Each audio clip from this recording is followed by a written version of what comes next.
to have an alcoholic beverage they can enjoy without having to worry about the consequences at the end of it.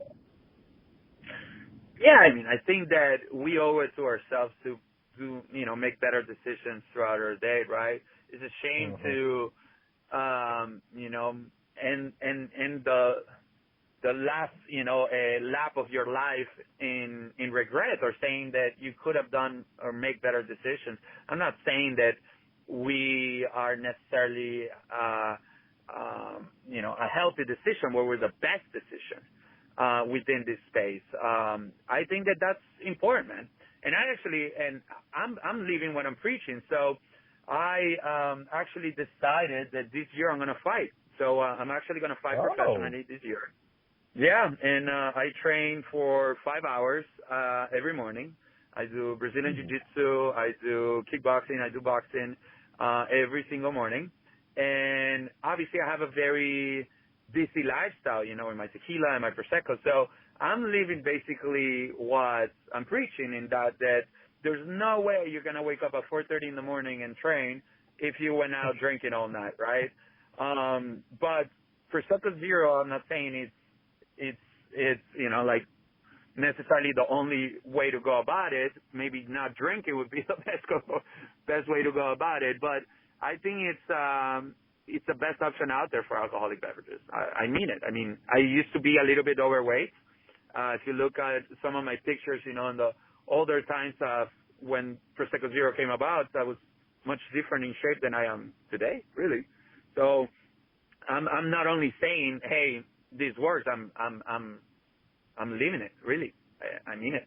It's fantastic. Yeah, you're living proof of that it is possible to change and still enjoy life the way you are, which I love so much. And I love that you just mentioned that you were going to fight professionally for the first time. Now, your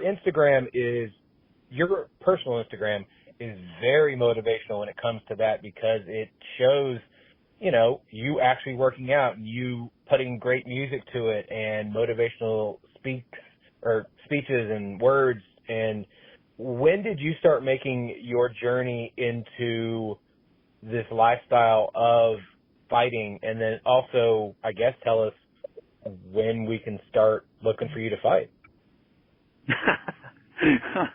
That's probably the question I get most often is like, so when are you fighting?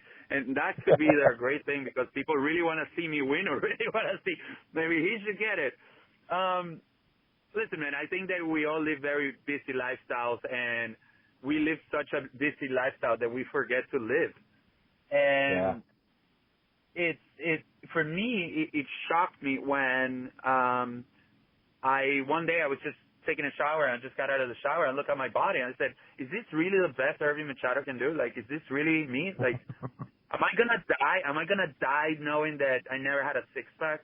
Am I going to die knowing that, I wasn't the best version of myself? I feel like we all owe it to ourselves to be the best version you can be, and it's incredible what happens when your body is so in tune with your mind, because you got to think that you have to embrace the suck, right? Like, you have to do things that you don't like, because that's you're conditioning your body that your mind is in control. Otherwise, I mean, if I just wanted to do what my body says, I'll be, eating chocolates every morning and just hanging out. But you have to condition. It's incredible what happens, really, when your mind takes over your body. And I basically started living that lifestyle by adjusting the amount of social media intake that I would take. What messages were really just feeding my brain. So I would put down the phone 2 hours before going to sleep, and I would read at least 20 pages a day before going to sleep every single night. And then in the mornings, I would walk my dog for an hour, as soon as I wake up, just walk my dog, no social media, no phone, no nothing. And then I realized that social media really just became a tool, not a guidance for me. And that really just really took effect, all of it in itself. And then my diet, what things I was putting on my body, and what things should I be putting in my body. And I think that there's a lot of misconception on what things you should eat and what not.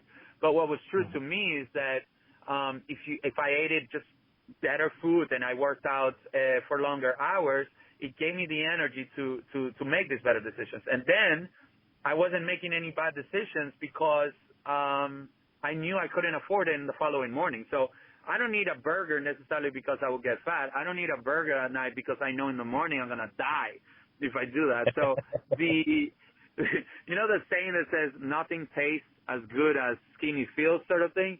But for me was, if I eat a burger tonight, Austin is going to beat me up tomorrow. And for me to be able to fight, my trainers to really execute this game plan, my mind needed to be stronger than my body. And that's kind of like what my biggest message was. And everything started to fall into place since then.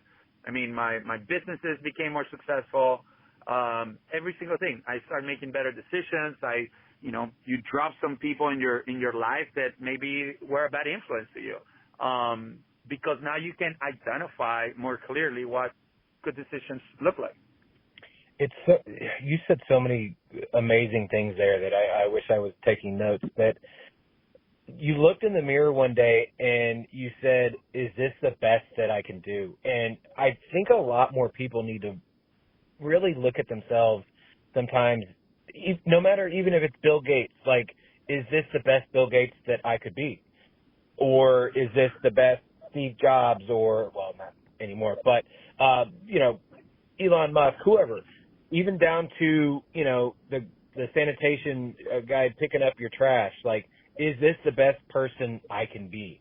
And I think that it's wonderful that you actually made steps into getting off social media more, because it is genuinely, it can be a time suck for a lot of people if they ever actually went back and looked at their screen time count on their phone. It could be alarming. Yeah. No, you want to get depressed, look at your screen time. Exactly. It's so powerful. I mean, for me we underestimate what we can accomplish in 6 months, and we overestimate what we can accomplish in 5 years. A lot of people say, yeah, I'll do it later. No, I mean, let me tell you something. I changed my body completely in 3 months. And that is not a very long time. Honestly, I've never thrown a punch in my life. And I started in, mid-January, say early February, and I'm fighting in November. So I'm not once ever thrown a punch. And now I'm setting up to get punched. I think that I think that the first thing is that you need to utilize, powerful things that are affecting your day-to-day. And one of them is depression. One of them is how you feel every single day. One of them is all these things that you cannot control. You need to understand that you can use these feelings and these emotions to fuel a change. I'm telling you, Jonathan, I've not once ever before this year taken off my shirt in a pool and somebody came to, talk to me, or did I feel good, or I wouldn't sit down because I knew like my belly starts to roll out. Yeah. Like it was these little things, and I was like, okay, well, why don't I do something about it? It can't be that hard, right? I mean, let's just try. Let's see what happens. And what I realized was that I had this constant progress, because there's an incredible honesty in the gym. Let me tell you something. There's nothing you can do when you go to the gym. There's nothing you can do to fake results. Nothing. I mean, you can do things to speed them up with, good diet, proteins, whatever, maybe even steroids. But the gym is the great equalizer for me, in that you get what you put up. You work out 5 days, you work out 1 day, well, your body's going to tell you exactly what you're doing right and what you're doing wrong. So that honesty about it, man, I thought it was so satisfying, because when you see people doing great and you're like, shit, man, like that guy's putting up more work than I am, so I might want to do that. And it's very eye-opening, because that's what life looks like. That's literally what life is.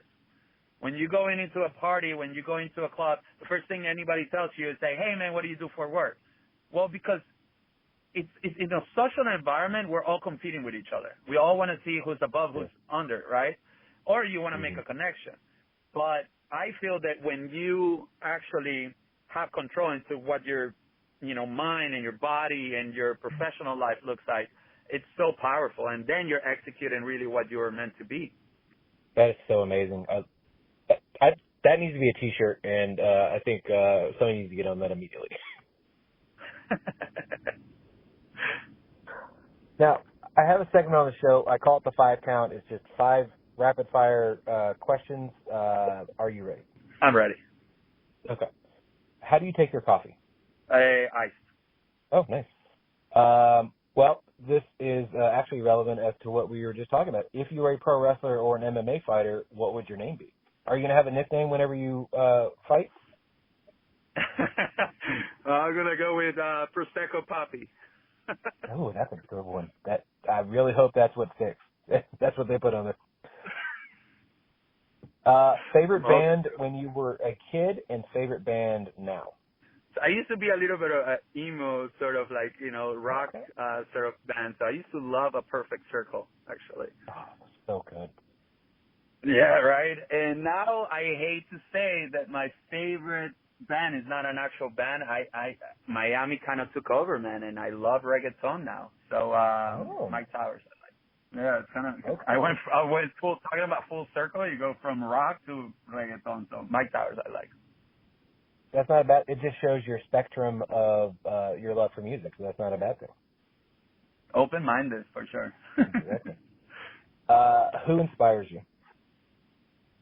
My family, my sister, my mother, the struggle they go through, and the ability that they have to overcome it.